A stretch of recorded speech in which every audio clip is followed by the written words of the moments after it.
I bet Ham is ready now, don't you think? Look at You got me. You got me. Yeah, we got you. Yeah, we know. Come on, we know. Yeah. This show does not play. Can you officially confirm we do not play, right? Well, I saw you on TV the other night getting that award, so I have to take my hat off to you. Thank you for so much, fellas. That's a great intro. Oh man. The only thing missing is the Packer and Durham mug. The only thing missing. Oh my goodness! It's in my office in my shelf right next to my championship ring. Yeah. Ooh. You got that handwritten note too, didn't you? I said, do not sip from it unless it's a victory. That's what I told you. I said, do not sip from that bad boy unless it's a W. Okay, I remember that. All right. Yeah, I wanna offer this to you. You told us when you were with us right around the turn of the calendar that youth and injuries, and this was a unique situation for you. Dare I say it's gotten more unique with now 4 starters basically sidelined. So for all the years that you've been in basketball, how much have you had to go back into your memory bank to develop kind of new logic, new philosophy, new coaching to get this team to at least keep moving forward? And I know it's been a tough year. Well, it has been challenging. I had 1 year like this when I was at Miami when I had 3 All-Americans. Two had their second knee surgeries in October, and the other one had a ruptured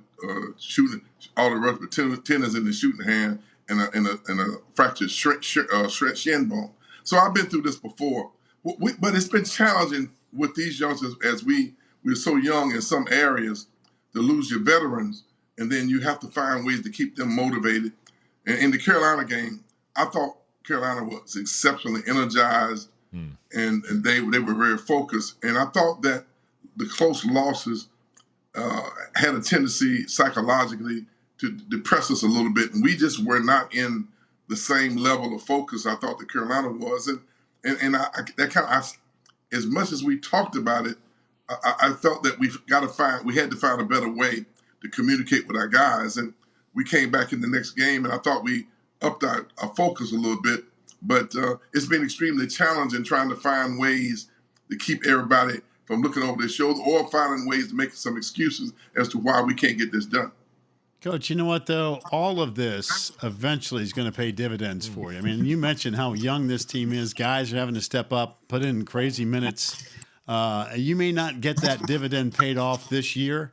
Maybe you will. But you know what? I guarantee you next season, you'll look back at this crazy run and go, you know what? That will eventually help this program. And it'll also get everybody hungry. You know, people sort of just assuming, hey, it's easy to win games, just roll the ball out.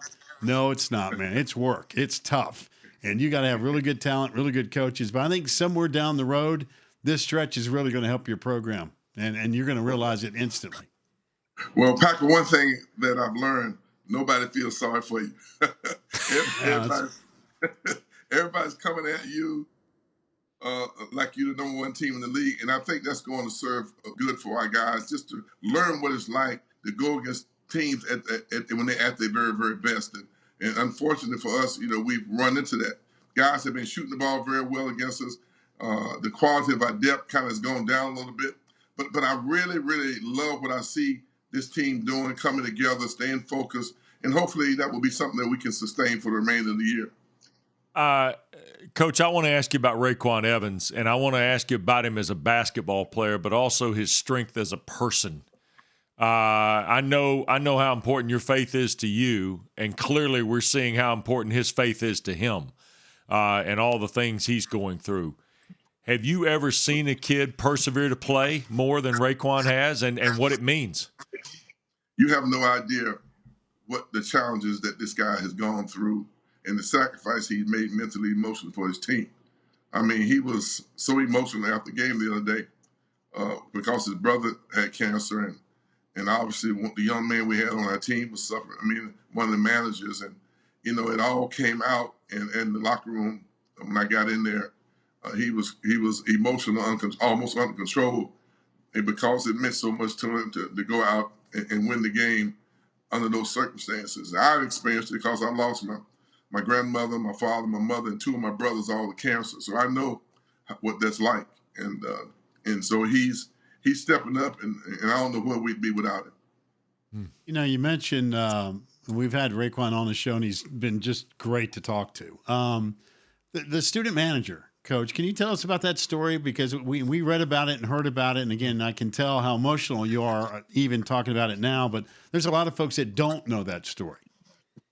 Well, he's a youngster that's been with our program now for a couple of years, and he was having some issues with not feeling very comfortable, and one of our doctors checked him out, and we kind of suspected that it was something major, and so he went home to Cincinnati and got with the doctors, I think, on Monday evening or Tuesday, and they immediately identified the fact that he had stage 4 lymphoma, and one of those somewhere like that. And then they've started the treatment on it, I think, today.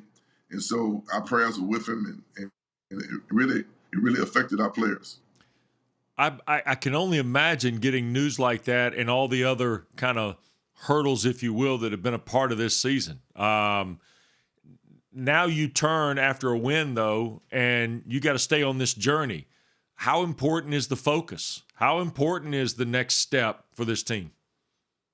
Well, when you communicate with young people, especially when they adjusting and learning how to play at this level and trying to adjust to playing with different teammates and stuff, it's challenging enough. So when you lose the core of your team, your 4 starters, your top 3 leading scorers, and it affects you. So everyone else has to step up while they're still learning, going against people who have got great coaches and great talent. And so it's really causing us to be, to have a different type of approach. You got to be demanding and holding everybody accountable, but you got to be understanding and patient to a point where you understand where you are in terms of developing your program. But the main goal is to go out and try to represent themselves, your program, and your school in the greatest fashion. That means you need to go out and give everything you have to win. And we've lost a lot of close games where we were in spite of not having a full deck. But I do think what you said earlier about us this having a positive effect on us. But there's no doubt though that when you're going through these things, it's challenged you as a player, as a staff, to maintain perspective as to where we are. But the objective is to go out and come as close as we can to reaching our potential game in and game out. All right, this weekend you make the last road trip to Cameron Indoor to see this guy Krzyzewski. Just your thoughts on Mike Krzyzewski. Forget about the game a second, but just your thoughts on Coach K. I've just been amazed at what type of ambassador he's been for college basketball. We've competed, but when I look back at his career and how he started and how young he was when he went to Duke, then I see what he's done. But the sacrifices that he's made to contribute to the overall betterment of the game, working on different committees with the NCAA, I don't see any way at all I could possibly have worked with the Olympic Committee, worked with the USA Basketball, worked with the NBA, coached the Olympics, and then be the winningest coach in the history of college basketball. That just means you have a love of the game. You're going to do whatever you can because that's where your heart is. And I can't say enough about how gracious he's been, how the image that he's projected for our league and for college basketball, and we're going to miss him. I just hope that he maintains some connection with basketball, even though he's in his retirement, because we need his voice. We need his reason, his ability, the wisdom that he brings to our profession, the respect that we all have for him. And he's respected all over the world, not only in college basketball, but throughout the United States. I mean, do you know how difficult it is to be teaching young teenagers and then to go and try to coach adults, grown men? That means that everybody respects him and everybody else in between. I just think he's been the greatest ambassador of his era, and I can't say enough about him. We're going to miss him very much. I will ask you this. We've had a lot of coaches say that we want to see Mike Krzyzewski stay in the game, so to speak. You're one of those guys. You've got a lot of waters run under your bridge, as they say in the coaching world. What do you think he needs to he can champion some things. You know that. I mean, he's helped, and you just mentioned he's covered all three levels, amateur worldwide, amateur collegiately, and certainly in the ties to USA Basketball, the NBA. Is there one issue here in your top of mind that you think that he can help us with in basketball? Well, I think the wisdom and experience he brings to how college basketball is governed is where we need him the most. We have the way we govern college basketball through the NCAA. We have a lot of non-basketball people that's in decision-making positions, and we have people on committees that have not necessarily walked a mile in our shoes, so to speak. And I think that he would be he's been in the trenches. So having him, involved brings wisdom to the decision-making process that sometimes I feel that has been lacking. I mean no disrespect, because I think the NCAA has a tough job. But I think that like we formed this whatever the name of that committee was. I don't, it slips my mind that Miss Rice was head of. What I would love to have seen more of us coaches involved in that process. Not to say that they didn't do a good job, but there are so many committees that have been formed over the years with athletic directors and sometimes with presidencies and different professors on campus. And I wish that we had people with the experience that Coach K has had involved in those things, just as a person who could lend some practicality because of the experience that he's been through. Well, so how's your team? I know, listen, you're coming off the win against Clemson. You're making a road trip to Duke. You're hitting the road now for a little bit here, three straight on the road. Come on now. So, I mean, from a mindset standpoint, do you feel good coming down the stretch with what you've got? These kids will be ready to rock and roll, because that's going to be quite a challenge on Saturday night. Well, I do feel that we're at a point where we're going to be who we are to the best of our abilities. I thought that I think that's where we are. I think our guys understand. They understand now, that we can't have a pity party. Nobody's going to feel sorry for us, and we need to be at our very best and go out and just represent ourselves. I think we're in a pretty good place. It doesn't necessarily mean that we're going to win every game, but I think we're going to win it. The effort. I think we're going to give it all we have. I think we're going to be focused enough to play to each other, be connected as a team, and give ourselves the best possible chance. And we just foolish enough to think that we can go win these games.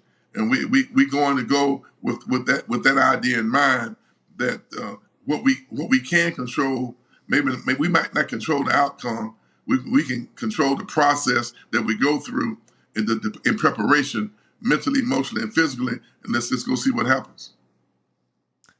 Well, we always appreciate the time. By the way, tell Stan, I think the sport coat over the top of the casual look has kind of taken trend now. He looks good over there on the bench with CY and Smitty. I like it when you guys are dressing down casual, and Stan still throws that blazer on because he is a man of authority at the bench, right? I turn the TV on and I see a lot of teams, everybody dressed, like, if you go to a Catholic school and everybody got the uniforms on. That's right, yeah. Everybody's dressed alike. I'm afraid that I would forget what everybody else is wearing, so I just don't even worry about it. We just try to have a school colors on and try to get through the game. Hey, safe travels, my man. It is always a blast having you on here. We'll see you soon. All right, buddy. Thank you. Thanks. You bet. Leonard Hamilton.